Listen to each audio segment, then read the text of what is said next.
I woke up on a Sunday morning, it was May 5th of 2019. I opened the covers. I put my feet on the floor and I just down like a rock.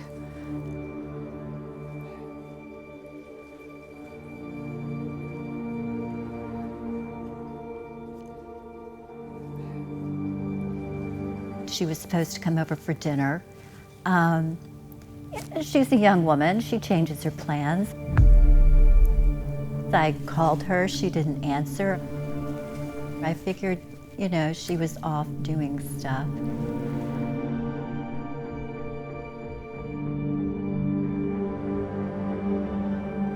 The next morning, Pat got a call from her, and she sounded garbled.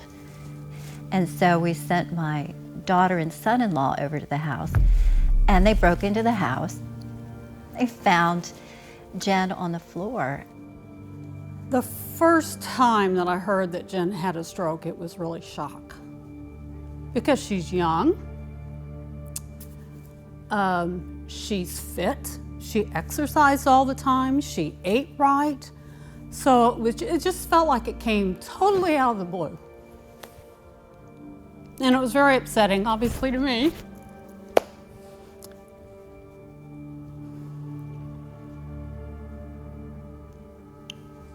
And it was also upsetting to the rest of the staff. Jen's stroke was more complex than most because she was down at home for 22 hours, give or take. Many people who are down for that long do not do well. In addition to the dehydration, which can sometimes lead to kidney failure, they're also beyond their window of opportunity for stroke intervention. So once Jen came to the hospital, not only do we have all these medical issues to address, our options for stroke treatment were limited. She had a pretty large stroke.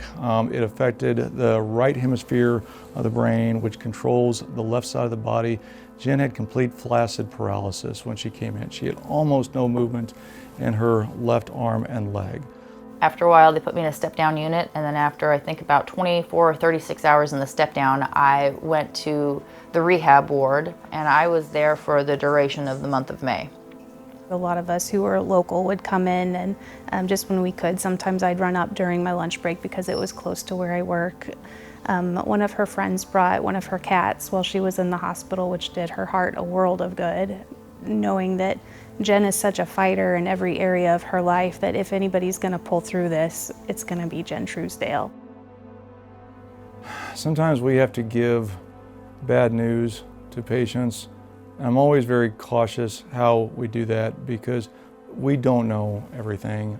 I didn't know initially if she was going to walk again. I thought that she probably could. I thought that she would probably use her right arm again, but I told her from the beginning there were no guarantees.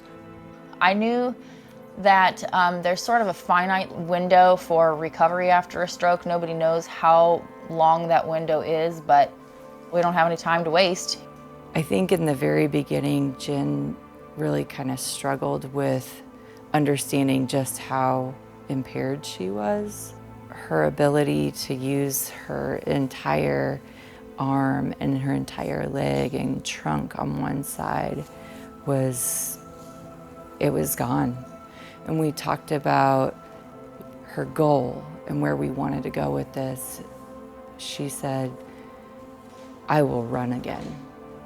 She's here and she has this goal to be here where she used to be. And I can't promise that. She was so determined she would try anything to recover her function. I'm exhausted. Like not getting back to 100% was just not on the table. It wasn't something I could even consider. I was hell-bent. You weren't gonna stop me. You're looking pretty amazing today. I think you do better when you're on camera.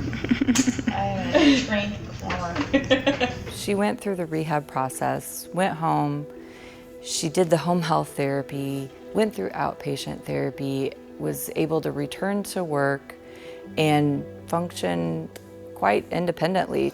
And I was cleared to start running again. So March 2020, I was able to start running, and I just started running around the block. And then when I got brave enough, I started hitting the trail. Amidst the pandemic, I ran a half marathon. I ran in a Wonder Woman costume since it was Halloween, and I kind of felt like Wonder Woman. And I beat my personal goal by 15 minutes. It was like the best day of my life. I'm about 100% recovered now, 2.5 years later. Jen has always talked about being an advocate for public health and for being an advocate for stroke care. The Stroke Association, the Heart Association, they are very important in the fight against stroke, and trying to spread awareness about what causes stroke and what the warning signs are, and when to get help, and that's all very important. Like, we really need them. We really need their work.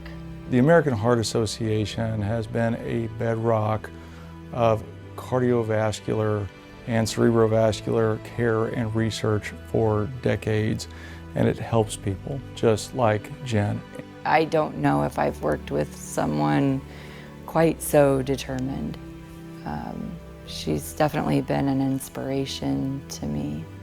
I'm going through a tough patch in my life right now, and what Jen has shown me is that you don't have a choice. You don't have a choice. You've got to go forward, and you might as well do it the best way you know how. I think that Jen's story really shows what a person can do from their inner being, their inner strength. She's going to live to 100, because she's got the right attitude about how to get to the other side. It's beautiful.